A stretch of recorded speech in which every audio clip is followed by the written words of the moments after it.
Señor, una vez más venimos ante tu trono de gloria para suplicarte que tú nos hables, Señor, que seas tú, que no sea el hombre, no sean sus pensamientos, Señor, sino que sea tu Espíritu Santo hablando a cada una de las vidas que aquí estamos, Señor.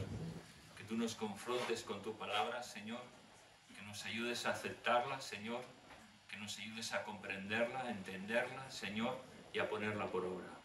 Gracias te damos, en tu nombre, Jesús. Amén. Durante varias semanas hemos estado viendo lo que es andar en el Espíritu de una manera genuina, reflejando en nuestra vida y en nuestro carácter el fruto que todo hijo de Dios debe dar. Cogíamos como texto base el de Gálatas 5:16, que dice: digo pues, andad en el Espíritu, no satisfagáis los deseos de la carne. Y en ese andar en el Espíritu hemos olvidado cosas que pensamos que en nosotros son como naturales, pero no son naturales, son porque el Espíritu Santo de Dios las ha puesto en nosotros. Lo peor de todo es que olvidamos lo que Dios ha puesto en cada uno, que es un hijo de Dios. Y digo lo peor porque yo creo que tenemos que recordar que todo hijo de Dios, cuando Dios viene y produce la obra de salvación, hay una nueva regeneración en nosotros, pone el fruto del Espíritu Santo en nosotros, y ese fruto del Espíritu Santo tiene que ser una realidad en cada uno de nosotros. Muchas veces pensamos que los hijos de Dios no tienen que dar frutos, pero fíjate que en Mateo capítulo 7, versículos 16 al 17 dice: Jesús está diciendo, por sus frutos los conoceréis, y que un árbol no puede dar malos frutos, sino que tiene que dar el fruto adecuado. Y los que somos hijos de Dios tenemos que dar ese fruto correcto, adecuado, agradable, que honre y que glorifique a Dios. Así que si queremos andar en el Espíritu y dar esos buenos frutos, tenemos que poner por obra, por práctica, lo que Dios ha puesto en nosotros, lo que encontramos en la palabra de Dios. Ahora, yo creo que muchas veces nos excusamos, ¿no? Los hombres generalmente nos excusamos, pero es que yo soy así, ¿no? Y está muchas veces cuando en consejería o estás hablando con un hermano, dice: pero es que yo no puedo cambiar, yo soy así. Claro, y a mí me dan ganas muchas veces de decirle: pues si tú eres así, vas directito para el infierno, porque entonces no eres una nueva criatura. Porque el Hijo de Dios es una nueva criatura. Dice: las cosas viejas pasaron, he aquí son todas hechas nuevas. Y aunque tenemos un pecado remanente, que es verdad, ese pecado remanente cada vez tiene que morir y crecer el Hijo de Dios. Crecer en santidad, crecer en amor, crecer en pureza, crecer agradando a ese Padre bueno que nos ha salvado y que nos ha adoptado como hijos de Dios. Aunque el refranero español, que yo soy muy malo, siempre confundo los refranes, ayer me estuve asegurando que era así, ese refrán que dice: genio y figura hasta la sepultura. Oh, lo sabéis todo. Qué bien. Entonces, nos excusamos. Claro, es que yo nací con una serie de carencias o nací con una serie de dificultades, y claro, por eso yo tengo ese genio y esa figura y voy hasta la sepultura con ello. Pues no, el Hijo de Dios no puede andar así. No puede. El Hijo de Dios tiene que reflejar el fruto del Espíritu Santo. Y como sabemos, es amor, gozo, paz, paciencia, benignidad, bondad, fe, mansedumbre, templanza. Contra tales frutos no hay ley. Y entonces tú y yo tenemos que tener ese fruto del Espíritu Santo que mora en nosotros. Andar en el Espíritu es ir creciendo en madurez. Andar en el Espíritu es ir agradando a Dios y no satisfacer los deseos de mi carne. Los deseos de tu carne, cuando alguien no te cae bien o te dice algo indebido, ¿cómo actúa tu carne? Se enfada uno, ¿no? Y como somos muy dóciles, pues no pasa nada, nos enfadamos. Cuando hieren nuestro orgullo, porque ¿sabes lo que pasa? Cuando hay un enfado, generalmente, es que están hiriendo mi orgullo. Entonces me dar cuenta de que yo soy también orgulloso y que la otra persona también es orgullosa. Pero ¿sabes una cosa? Dice la Biblia que a paz nos llamó Dios. Eso significa que esa peculiaridad, o como se diga, del fruto del Espíritu Santo, esa primera, que es el amor, tiene que predominar.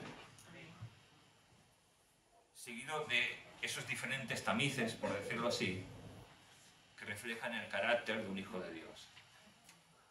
Y ojalá muchos de los que estemos aquí seamos hijos de Dios. Y hoy que estamos viendo esa dimensión de cómo bendecimos a Dios, bendecimos a nuestro prójimo y nos bendecimos a nosotros mismos, vamos a ver una nueva característica que olvidamos que está en nosotros, en los que somos hijos de Dios, que es la benignidad y la bondad. Uno puede pensar, bueno, yo puedo hacer el bien, yo puedo ser bueno, pero precisamente no por hacer el bien o por ser bueno soy una persona altruista o que lo hago sin interés.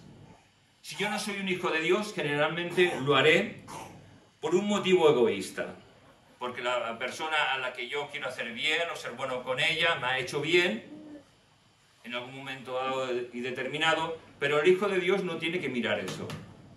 El hijo de Dios, aunque a ti te hagan mal, lo que tiene que devolver es siempre mal.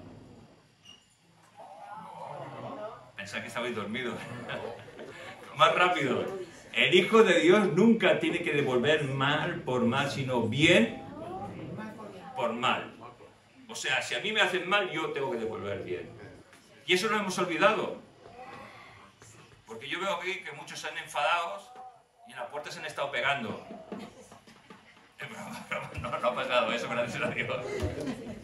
Solo faltaría, ¿no? Pero la verdad es que el Hijo de Dios tiene que mostrar ese amor, ese gozo, esa paz, ¿verdad? Porque a paz nos llamó Dios y tenemos que reflejar la gracia de Dios Salvador en nosotros. Tenemos que reflejar a Cristo en nuestro ser. Y la verdad es que yo creo que estamos en un tiempo que es muy violento. Enseguida nos enfadamos. Vas con el coche y está el semáforo en rojo para el coche y de pronto una moto que está detrás, pi, pi, pi, pi, pi. Cuando se pone verde empieza a impertinarte y abro la puerta, pase por el lado. No. Y uno tiene que salir pues con paciencia, ¿verdad? Demostrando el fruto del Espíritu Santo. Pues así tiene que ser, tenemos que demostrar ese fruto del Espíritu de Dios en nosotros. Esa paz, esa paciencia. Caray, estamos en una generación difícil. En una generación que se caracteriza muchas veces por condenar, por juzgar, en los colegios y en muchas universidades y sitios de estudio, se hace el bullying. Caray. Y vemos las cosas casi como algo natural. Estamos viviendo en una generación que quiere llamar la atención. Y cuidado porque los hijos de Dios nos podemos contaminar con todo esto. Estamos en medio de una generación que es perversa. En medio de una generación difícil que muchas veces contamina al que es un hijo de Dios.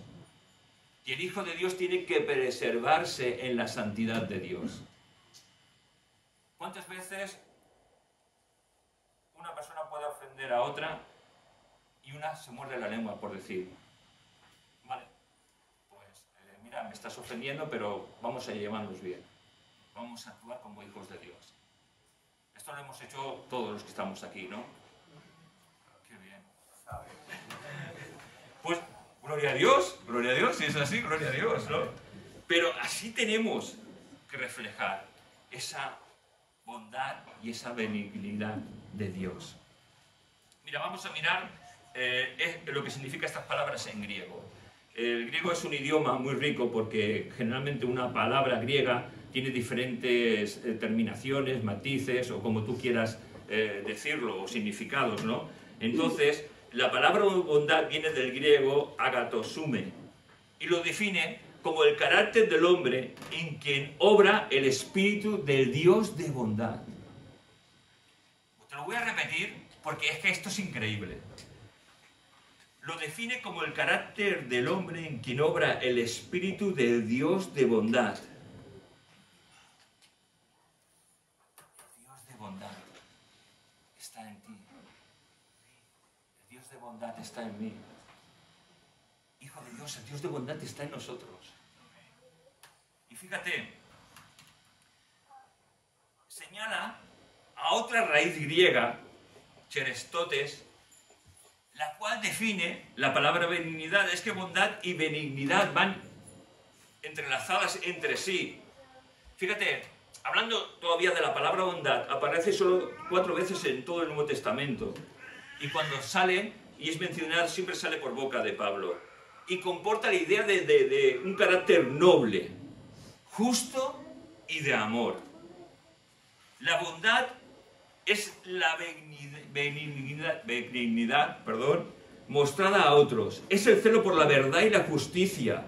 Un aborrecimiento del mal, corrigiendo en nosotros o con la ayuda de Dios y el amor de Dios a otros que han obrado mal contra nosotros. Qué fuerte, ¿no?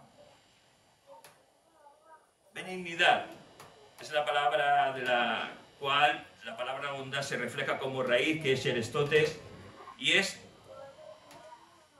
todo lo contrario a la dureza en el trato entre dos personas. Es decir, muchas veces somos ásperos tal vez hablando, pero la benignidad quita la aspereza en el trato de hablar.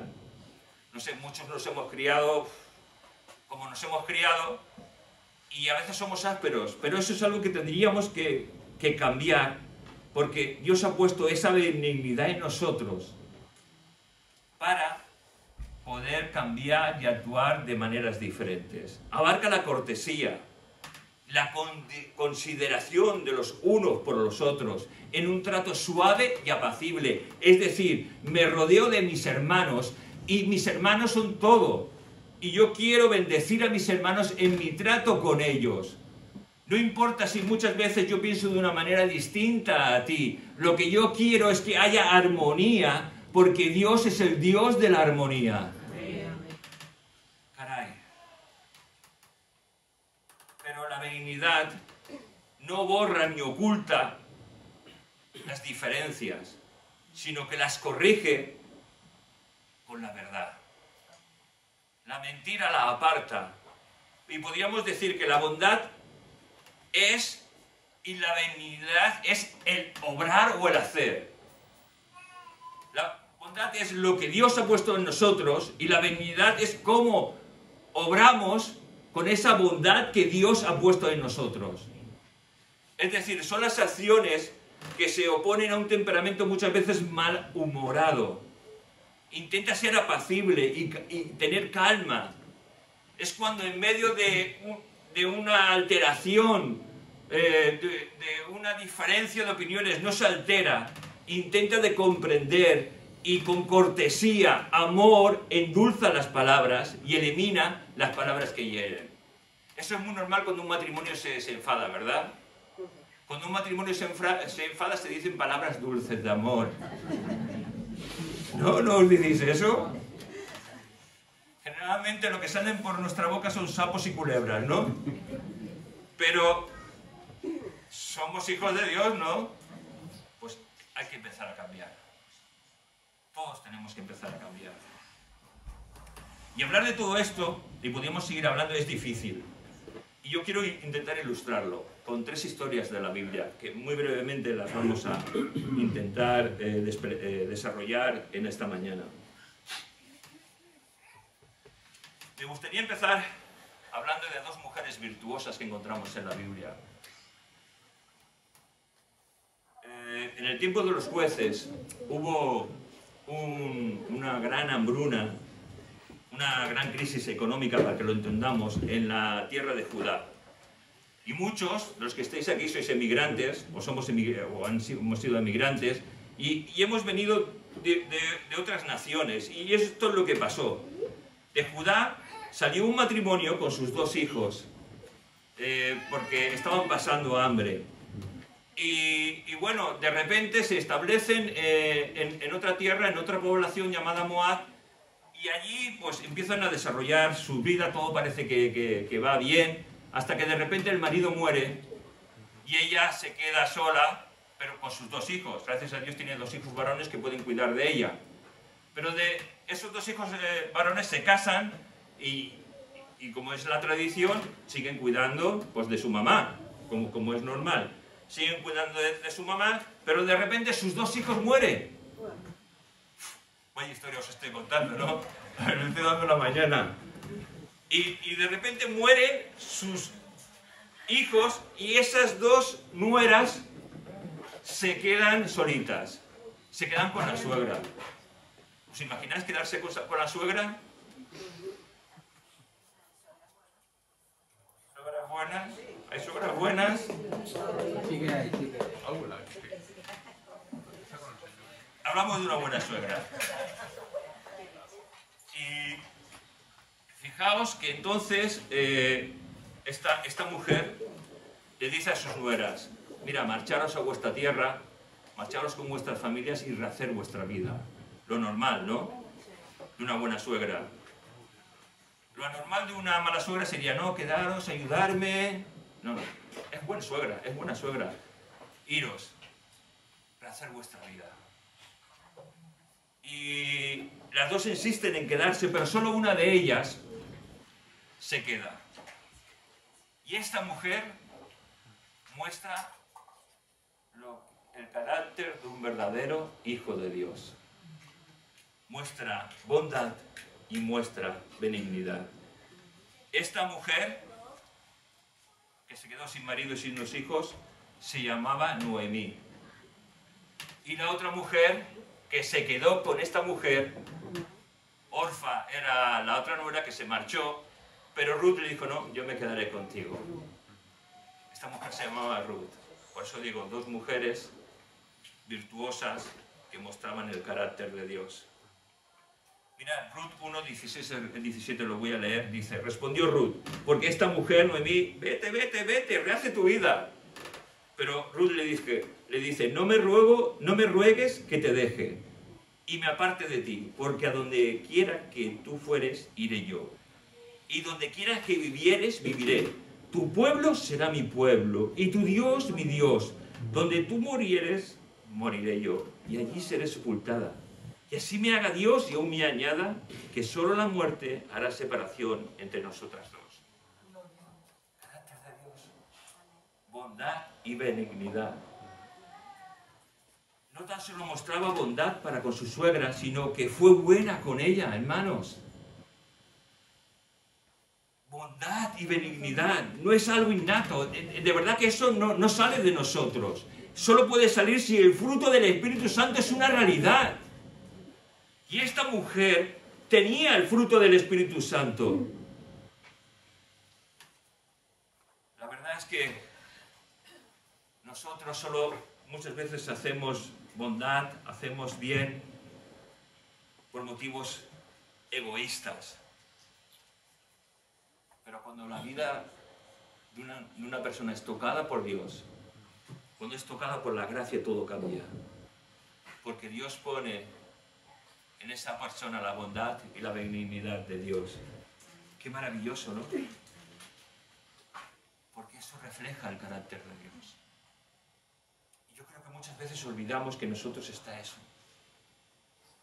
La bondad y la benignidad de Dios. Y que Dios nos ayude a desarrollarla en nuestra vida. Mira el detalle. Mira este detalle. Es que es increíble. Tu pueblo será mi pueblo. Y tu Dios, mi Dios. Y así me haga el Señor. Y aún me añada que solo la muerte hará separación entre nosotras dos. Es que esta mujer tuvo una experiencia. Tal vez conoció a Dios con su marido, o conoció con su suegra al Dios de Israel, al genuino Dios. Porque no sale de una persona el poder decir eso. Porque una mujer viuda o dos mujeres viudas. Si no tenían familia, no tenían sustento ninguno. Iban a volver a Judá. Pero ¿sabes una cosa? De la única manera que podían vivir esas dos mujeres era mendigando, pidiendo misericordia. Porque en ese tiempo no existía ni la seguridad social, ni las ayudas sociales, ni nada. No sabían lo que les esperaba. Incluso podían morir por inanición. Pero cuando Dios es la base de las vidas, todo cambia. Porque Dios está a control de todo. Y la benignidad y la bondad, a pesar de que iban a la aventura, Dios bendijo ese fruto del Espíritu Santo en la vida de Ruth y como consecuencia en la vida de Noemí. Miramos otra historia. Vamos bien de tiempo. Miramos otra historia que habla de la bondad y la benignidad de Dios.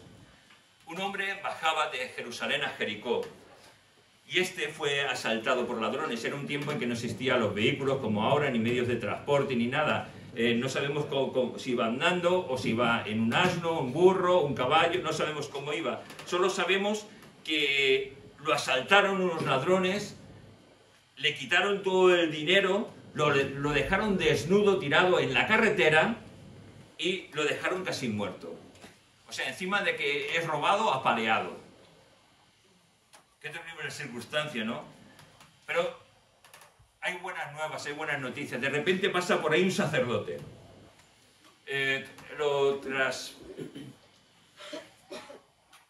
Pasamos a nuestro tiempo y podemos cambiarlo por, mira, hay un hombre ahí casi muerto, herido en la carretera y pasa un pastor, o un anciano, o un diácono de una iglesia, y lo ve, y enseguida va corriendo a ayudarle. Pero la historia no dice eso. Dice que lo ve, baja la mirada y sigue de largo. Lo que se esperaba de un hombre de Dios, lo que se espera de un hombre de Dios, es que vaya a socorrerle. Pero baja la mirada y sigue de largo. Pero de repente pasa un levita, es decir, alguien que sirve ayudando, transpolamos otra vez a nuestro tiempo, un hombre que sirve en la iglesia, o una mujer, es decir, un diácono, obrero, un músico, cualquiera que sirve. ¿Y sabéis lo que pasa? Cuando lo ve, actúa como el primero.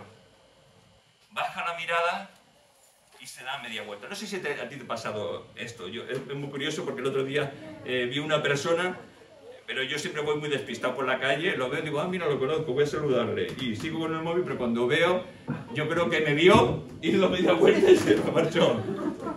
Bueno, gracias a Dios, también porque así ves una persona, la saludas, tienes ahí, y yo tenía prisa, tenía mis cosas que hacer, pero bueno, no es de esta iglesia, ¿eh?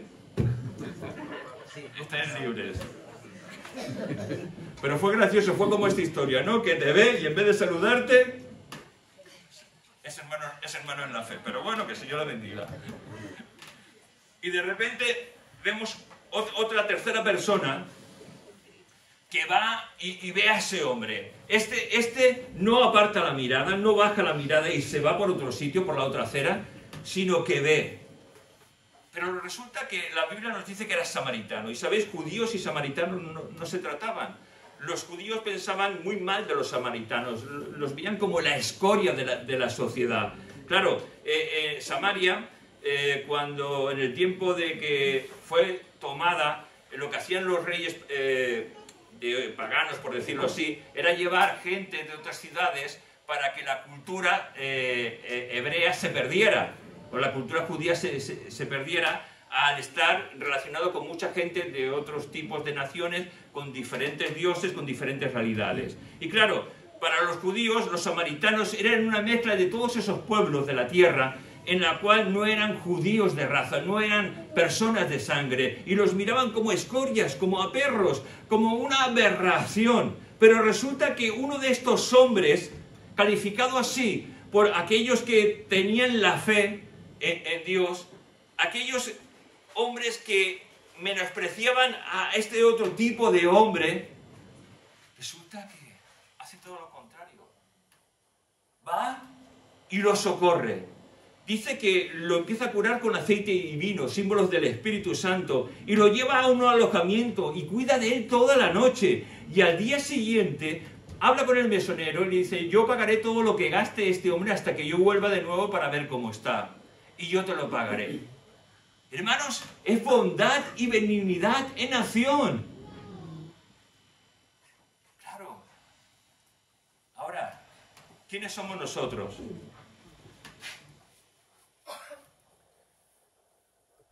¿Somos el levita? ¿Somos el sacerdote? ¿O somos el samaritano? ¿Quién de nosotros somos en esta historia? Y la verdad que ojalá Dios nos ayude a ser el samaritano, a tener la bondad y la benignidad en acción.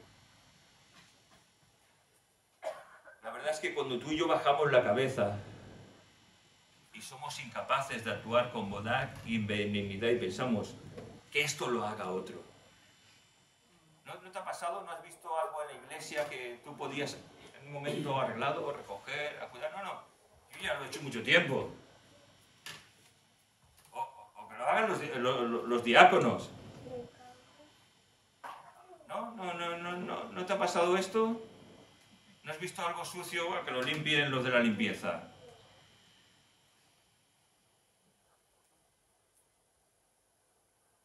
¿Has visto a algún hermano tener necesidad y no le has ayudado?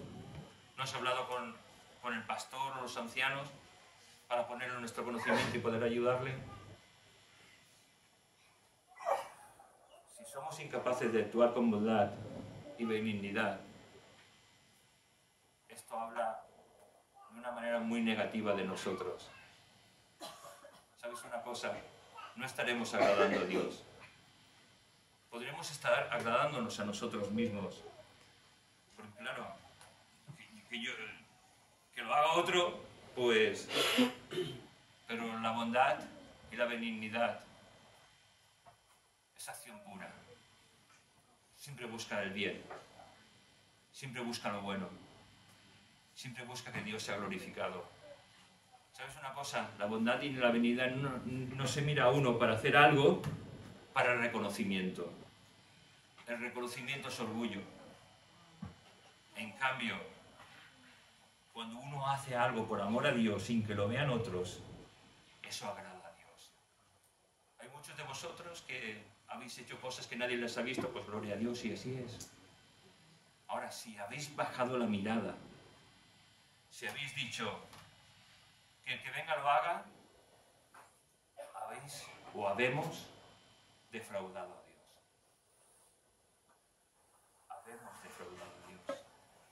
Que Dios nos ayude a no defraudarle. Y el último hombre que vamos a ver en esta mañana es un hombre que cuando llega al trono, lo que generalmente hacían los reyes era acabar con todos aquellos que podían ser una sombra en su reinado. Es decir, príncipes, hijos de otros reyes, cortesanos, acabar con todo. Pero este hombre, el cual todos conocemos, que es David, fue un hombre que mostró la bondad y la benignidad de Dios. Todos creo que sabemos la historia de cuando Saúl quiere acabar con la vida de David y vemos todo lo que pasa, pero aparece una amistad entre el hijo de Saúl y David, entre Jonatán y David.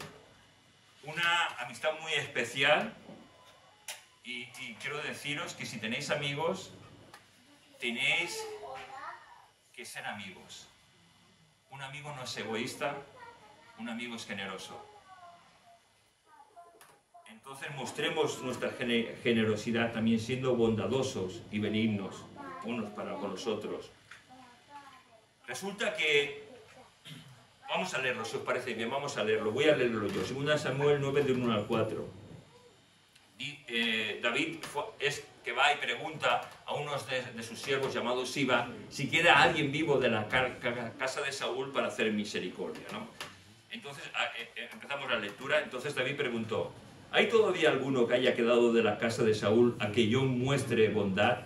En muchas Biblias esta palabra que yo digo bondad aparece como misericordia. Creo que la Reina Valera de 1960 aparece como misericordia, pero la raíz es bondad, no misericordia. Aunque la bondad muchas veces es misericordia, como se expresa en el buen samaritano, ¿vale? Hemos visto la bondad y benignidad en acción, en misericordia, siempre. Entonces, a quien yo muestre, yo voy a emplear la palabra bondad porque es la palabra genuina que rige, porque es la raíz, ¿vale? A quien yo muestre bondad por amor a Jonatán. Entonces dice: había un siervo de la casa de Saúl que se llamaba Siba, al cual lo llamaron a la presencia de David, y el rey le preguntó: ¿eres tú Siba? Él respondió: tu siervo soy. El rey le preguntó: ¿no queda nadie de la casa de Saúl a quien yo pueda mostrar la bondad de Dios?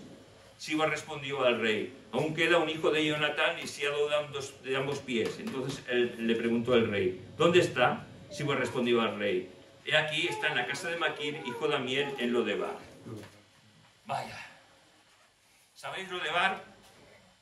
Para los israelitas era un sitio tal vez de marginados, un sitio de refugio. Estaba en el extremo un extremo de Israel, casi tocando las fronteras de los otros países que rodeaban el pueblo de Israel.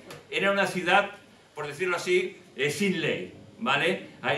Fíjate que pensaban los israelitas que ahí no llegaba el Espíritu de Dios, que ahí no podía Dios bendecir a nadie. Era un sitio en que solo iban pues marginados, ladrones y mala gente para no ser encontrados. Ahí estaba el hijo de Jonatán. Lo curioso de esta historia es que lo van a buscar a Lodebar.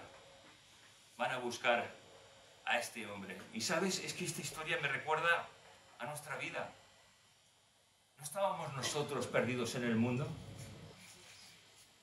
¿En tierra de nadie? ¿Y qué pasó? Que Cristo vino a buscarnos.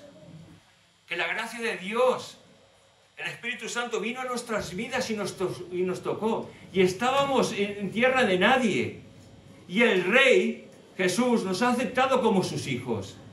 ¿No es maravilloso eso? Nos ha aceptado como sus hijos. Y ahora estamos en su mesa. Porque de estar proscrito este hombre, de saber que podía morir escondido allí, ha pasado a la casa de David a sentarse con él en su mesa, a comer con él todos los días de su vida. ¿No es maravilloso eso? Porque es nuestra imagen. Hemos sido llamados para vivir toda una eternidad con Cristo Jesús. Lo que aquí tenemos es todo pasajero, porque hay una eternidad, o sea, un tiempo que no tiene ni principio ni fin, en el cual estaremos por toda la eternidad disfrutando de la presencia de nuestro Dios. Y eso es maravilloso, hermanos. Dios nos ha venido a rescatar. Y mira, si hay alguno que no conoce a Dios, que no ha experimentado, acércate a Dios en esta mañana, pídele perdón y pídele que entre en tu vida y que sea tu Dios y Señor. Y estoy seguro que Dios no te va a defraudar, porque no nos ha defraudado ninguno de los que aquí estamos. Cada uno hemos pasado por problemas, por dificultades, por ansiedades, por cosas tremendas desde nuestra infancia hasta el día de hoy, pero la misericordia de Dios y su gracia han estado con nosotros. Aún sin haber conocido a Dios, Dios ha estado con nosotros. Pero Dios vino a buscarnos a tierra de nadie. Qué maravilloso, ¿no? Y lo que me encanta es el versículo 3, que el rey le dice a Siba: no queda nadie de la casa de Saúl al que yo pueda mostrar la bondad de Dios. Hermanos, ¿hay alguien a que le puedas mostrar la bondad de Dios? ¿Hay alguien? ¿Tienes enemigos? Muéstrale la bondad de Dios. ¿Tienes un altercado con un hermano? Muéstrale la bondad de Dios. ¿Tienes un enfado? Muéstrale la bondad de Dios. ¿No te hablas con tu mujer? Muéstrale la bondad de Dios. Mujer, ¿te has enfadado con tu marido? Envíalo al sofá. No, muéstrale la bondad de Dios. Muéstrale. Pensaba que iba a decir otra cosa, soy pillado. No sé, me parece que acabo con este chiste roto. Me tenía que dar un puñetazo ahora mismo. Bueno, hermanos, acabamos. Que Dios nos ayude a mostrar la bondad de Dios. Vamos a orar. Señor, te damos gracias por este día, Señor, en que vemos que la bondad y la benignidad, Señor, que tú has puesto en nosotros, muchas veces no sale de nosotros. Y te pedimos, Señor, que nos ayudes, Señor, a mostrar la bondad de Dios, Señor. A cada uno de nosotros, en enfados, en problemas, en dificultades, en altercados, ayúdanos a mostrar tu bondad, Señor, para que tú seas glorificado, para que tú seas reconocido en nuestras vidas, para que no sea reconocido nuestro orgullo, nuestro viejo hombre, Señor, sino que seas tú reconocido en nosotros, Señor. Ayúdanos, Padre, a mostrar tu bondad. Gracias te damos, en tu nombre, Jesús. Amén.